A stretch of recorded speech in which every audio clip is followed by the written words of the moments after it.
There weren't a lot of people there. There weren't very many people around. There were some journalists who were filming. In the field, we could see sticks with white scraps of cloth tied onto them. There were some local coal miners who had been sent over by their bosses to help with the cleanup effort. Just spread randomly around everywhere. As far as you could see, there were these sticks with the ribbons on them. There were just a few of the rebel fighters, just one of them guarding the road leading up to it. So it felt quite deserted. Right next to the road was a big black smudge where a section of the plane had landed. Everything was charred, and we could see twisted chunks of metal. We could see luggage strewn all over the place, and mixed in with all of that, we could see the bodies of the victims.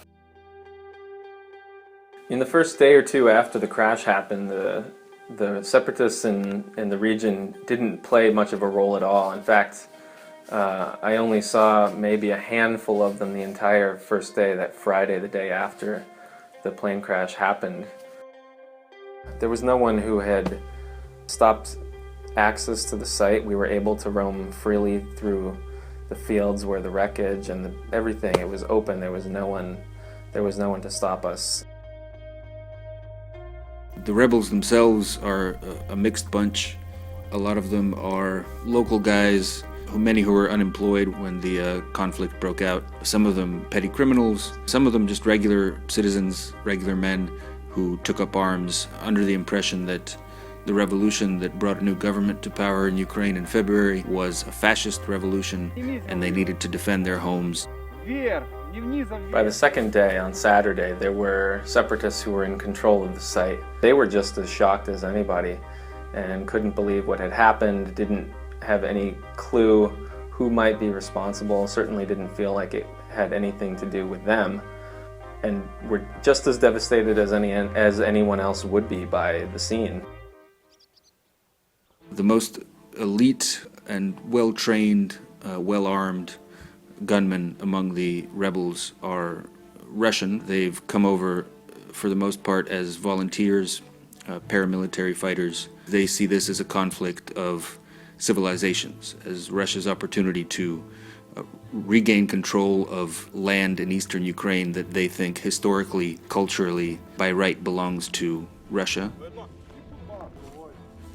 I think what's interesting about the separatists that are operating in the eastern part of Ukraine right now is that the command structure, it's still very, very loose, and authority is only fleeting and ephemeral. There's no one in charge except for the person who's at that spot at that time. They wear mismatching camouflage uniforms. They're usually armed with Kalashnikov assault rifles. They have grenades usually in their pockets. A lot of the fighters that I've met seem to get quite a kick out of the impunity that they enjoy in eastern Ukraine. They are in full control of these cities. There were times when the separatists did prevent us from doing the reporting that we wanted to do. We wanted to access the site. And at one point, the man who was the leader at that time, at that spot, he raised up his gun, and I don't speak very much Russian, but I understood enough of what he said to get the point, which was, if you don't speak Russian, then maybe you'll understand a Kalashnikov. It was clear we couldn't stay around and photograph anymore. The smell is probably the most disturbing and the part that's hardest to remember.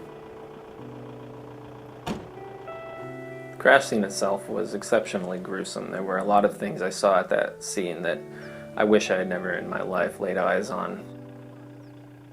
The most difficult part of being at the crash site was seeing the piles of personal belongings. There were children's pink suitcases. I saw a diary. I saw this one itinerary printed out for a family vacation to an island, I think in Indonesia. Plans for an elephant ride, notes in the margins about how fun it's going to be. And that really brought home how these lives had been completely senselessly interrupted by a conflict that I think a lot of them probably either had never heard of or knew very little about. There are plenty of things that I did photograph that I would never in a million years publish, just because I felt like it needed to be photographed for historical purposes, but not necessarily to appear in tomorrow's newspaper.